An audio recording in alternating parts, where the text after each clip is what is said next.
നമ്മുടെ രജനീകാന്ത് അരൺമനൈ 5 ആ സിനിമയിൽ സുന്ദർ സീഡ്, അതായത് ഖുഷ്ബുവിന്റെ ഹസ്ബൻഡിന്റെ അരൺമനൈ 5 എന്ന് പറയുന്ന സിനിമയിൽ നായകനായിട്ട് അഭിനയിക്കുന്നതിനെ കുറിച്ച് നിങ്ങളുടെ അഭിപ്രായം എന്താണ്? അപ്പൊ നിങ്ങൾ ചോദിക്കും രജനീകാന്തിന് എന്താ അതിന് വല്ല സാധ്യത ഉണ്ടാകുന്നു. അതായത് ജയിലർ 2-ലാണ് ഇപ്പൊ രജനീകാന്ത് അഭിനയിച്ചുകൊണ്ടിരിക്കുന്നത്. സുരാജ് വെഞ്ഞാറമൂട്, നമ്മുടെ അന്നാരശ്മ രാജൻ ഒക്കെ സിനിമയിൽ ഉണ്ടെന്നൊക്കെയാണ് കേൾക്കണത്.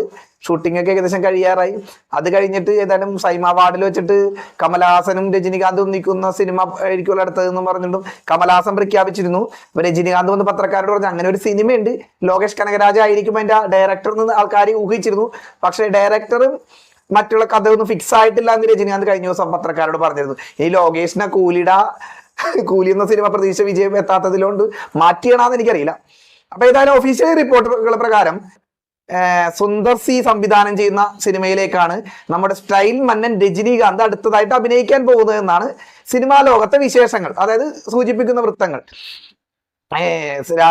കമൽ ആയിരിക്കുള്ളൂ മറ്റേ സിനിമ പ്രൊഡ്യൂസ് ചെയ്യണമെന്നൊക്കെ പറയണ്ടായിരുന്നു നമ്മുടെ ഇത്. പക്ഷെ ഇതെന്താണെന്നറിയാം, അപ്പൊ ആൾക്കാർ സോഷ്യൽ മീഡിയയിൽ ട്രോൾ ചെയ്യുന്നു. സുന്ദർ സി എന്ന് പറഞ്ഞ അരൺമനയുടെ ആളല്ല, നേരത്തെ സ്ഫടികത്തിന്റെ റീമേക്കിലൊക്കെ അദ്ദേഹം അഭിനയിച്ചെന്ന് തോന്നണം, തമിഴില് ആണെന്ന് തോന്നണട്ടോ, എനിക്ക് ഓർക്കണില്ല.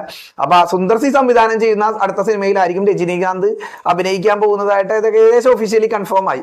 അപ്പൊ അത് അരൺമനൈ 5 ആയിരിക്കും എന്ന് പറഞ്ഞ ആൾക്കാർ വെറുതെ ട്രോൾ ചെയ്യണ്. അരൺമനൈ 5 ഒന്നും ആയിരിക്കില്ല. അപ്പൊ ആ ഒരു വിശേഷം നിങ്ങളോട് പങ്കുവെക്കണം. രജനീകാന്തും സുന്ദർ സിയും കൂടി എന്ത് അത്ഭുതമാണ് കാഴ്ചവെക്കാൻ പോകുന്നത്. പൊട്ടൻഷ്യൽ ഉള്ള ഒരു എന്താ പറയുക സംവിധായകനൊക്കെയാണ്. പക്ഷെ അദ്ദേഹത്തിന്റെ വേറെ സിനിമകളൊന്നും ഞാൻ അങ്ങനെ കണ്ടിട്ടില്ല കേട്ടോ. അപ്പൊ എന്താകുമോ എന്തോ. അപ്പൊ ചെറിയ വാർത്തയാണെങ്കിലും നിങ്ങളോടൊന്ന് വന്ന് പറയണമെന്ന് തോന്നി. അപ്പൊ സിനിമാ ലോകത്തെ വിശേഷങ്ങൾ, ചെറിയ ചെറിയ കുഞ്ഞു നുറുങ്ങുകൾ വിശേഷങ്ങൾ ഒക്കെ ആയിട്ട് നിങ്ങളുടെ മുമ്പിൽ എത്തും. വേറെ കുറച്ച് വീഡിയോ റെക്കോർഡ് ചെയ്യാൻ ഇരിക്കുകയായിരുന്നു. അപ്പൊ ഞാൻ അത് ചെയ്യണ്ട. അപ്പൊ ഇത് ഈ ഒരു കാര്യം 2 ദിവസം മുമ്പ് റെക്കോർഡ് ചെയ്ത് വെച്ച വീഡിയോ ആണ്. പക്ഷെ അത് അപ്ലോഡ് ചെയ്യാൻ പറ്റിയില്ല, ഡിലീറ്റ് ആയിപ്പോയി. അതുകൊണ്ട് ചെറിയ വാർത്തകൾ നിങ്ങളോട് പറഞ്ഞെന്നുള്ളൂ. അടുത്ത വീഡിയോയിൽ കാണുന്നവരെ എല്ലാവർക്കും ബൈ.